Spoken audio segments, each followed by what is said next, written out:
Հիմա ձեզ մի գաղտնիք բացեմ։ Նոր տարվա գիշերը ձմեռ պապը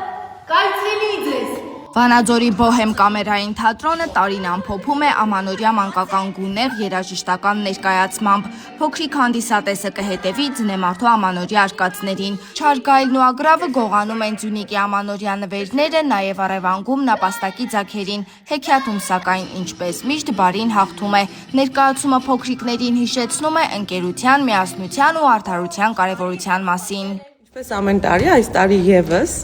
մեր ներկայացումը բարության մասին է, հոգատարության մասին է, ընտանիքի մասին է, հա, նապաստակների ընտանիքը, որ անուշ, գեղեցիկ, սիրող ընտանիք են։ Երեխաները կարծում եմ հեքիաթը իրենց հետ կտանեն այն ջերմ ու գեղեցիկ հիշողությունը, որ մենք բեմից իրենց կնվիրենք։ Իմ կերպարը իբրև բարի, բայց նպատակային ուզում է գողանալ նապաստակներին, որովհետև ինքը միս է սիրում, ինքը մսակեր է։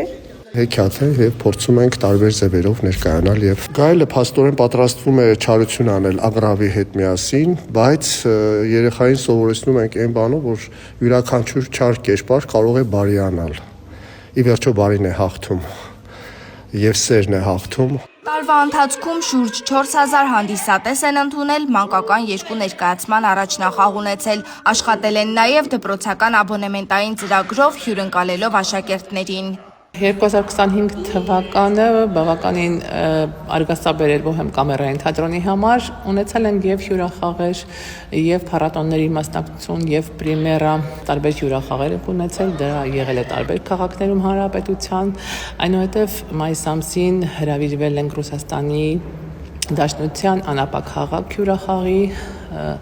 հետո մասնակցել ենք փառատոններին, ունենանք հարթակ բացօթյա ներկայացումների համար նախատեսված, դա ընթացիկ մեր պլանների մեջ է եւ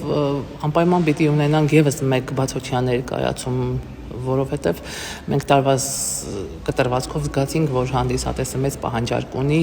այլ ինտերակտիվ ներկայացումների, ոչ դահլիճային պայմաններում։ Եթե 2025-ին թատրոնն ավելի շատ աչքի ընկավ մանկական ներկայացումներով, ապա 2026-ին կունենան 2 պրեմիերա մեծահասակների համար, կատակերգություն եւ դրամա ժանրերում, որոնք կբեմադրեն հրավիրյալ ռեժիսորները։